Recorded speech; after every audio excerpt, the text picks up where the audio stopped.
ಪ್ರಶ್ನೆ ನಂಬರ್ 71 ದಶಮಾಂಶ ಸಂಕಲನ ಮಾಡೋದಾಯ್ತಂದ್ರೆ ವಿಡಿಯೋ ಆನ್ ಮಾಡ್ರಿ, ನಾ ಬಂದೆ ಹೆಂಗೆ ತಿಳಿಸ್ಬೇಕು ಅನ್ನೋದು ಹೇಳೋದು. ಮೊದಲು ವಿಡಿಯೋ ಮ್ಯೂಟ್ ಮಾಡ್ರಿ, ಮ್ಯೂಟ್ ಮಾಡಿ ಬಿಡಿಸ್ರಿ.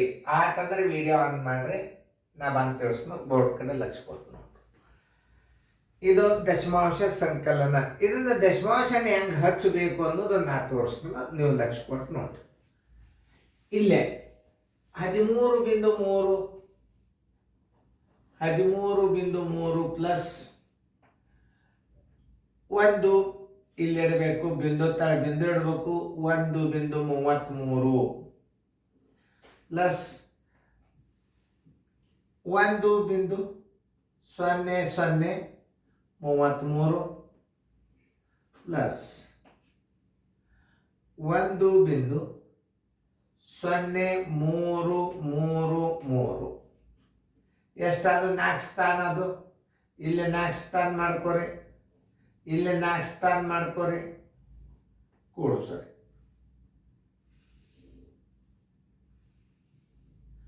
1 2 3 4, 1 2 3 4, 3 2 6, 3 2 6, 3 2 6, ಬಿಂದುಕ್ ಬಿಂದು 1 2 3, 1 3 6, 1 1. ಆನ್ಸರ್ 16.666. ಉತ್ತರ ಸಂಖ್ಯೆ ಇಲ್ಲದ ನೋಡ್ರಿ, 16.66 ಉತ್ತರ ಸಂಖ್ಯೆ ಡಿ. ಈ ದಶಮಾಂಶ ಅಂತೂ ನಿಮ್ಮ ಸ್ಥಾನದಲ್ಲಿ ಹೆಂಗೆ ಹಚ್ಚೋದು ಅನ್ನೋದು ಗೊತ್ತಾಯ್ತು, ಹೆಂಗೆ ಹಚ್ಕೋಬೇಕು ಅನ್ನೋದು ಗೊತ್ತಾಯ್ತು. ಇಷ್ಟೇ. ಏನು ದಶಮಾಂಶ ಸಂಕಲನ ಮಾಡೋದೇನು ಭಾಳ ದೊಡ್ಡ ಬಿರಿ ಅಲ್ಲ. ಒಂದ್ಸಲ ನೋಡಿದಾಗ ಬಂದ್ಬಿಡ್ತಾ ಸ್ಥಾನ ಹೆಂಗೆ ಹಚ್ಚಾರ ಅನ್ನೋದು ತಿಳ್ಕೊಬೇಕು. ಬಿಂದು ರೀಚಕ ಪೂರ್ಣ ಸಂಖ್ಯೆ, ಇದು ದಶಮಾಂಶ. ಇಲ್ಲಿದ ಬಿಡಿ 10 100 ಆಗ್ತದೆ. ಈ ಕಡಿದ ಸ್ಥಾನ ಇಲ್ಲಿ ಚಾಲು ಆಗ್ತದೆ, ಹಿಂಗಿಂದ ಸ್ಥಾನ ಈ ಕಡೆ ಚಾಲು ಆಗ್ತದೆ, ಇದು ಈ ಕಡಿದ ಹಿಂಗೆ ಚಾಲು ಆಗ್ತದೆ. ನೆನ್ಪಿಟ್ಬೋದು. ಯಾವುದೇ ಒಂದು ದಶಮಾಂಶ ಹಚ್ಬೇಕಾದ್ರೆ ಬಿಂದುದ ಮುಂದೆ ಹಚ್ಬೇಕು ಅಂಕಿ.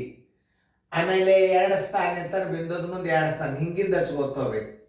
ಸರಿಯಾಗಿ ಅರ್ಥ ಮಾಡಿಕೊಂಡು ಗಣಿತಗಳನ್ನ ತಿಳ್ಕೊರಿ, ಚೆನ್ನಾಗಿ ಬಿಡಿಸ್ಕೊರಿ. ಫೇರ್ದ ನೋಡ್ತ ಬರ್ರಿ ವಿಡಿಯೋಗಳನ್ನು.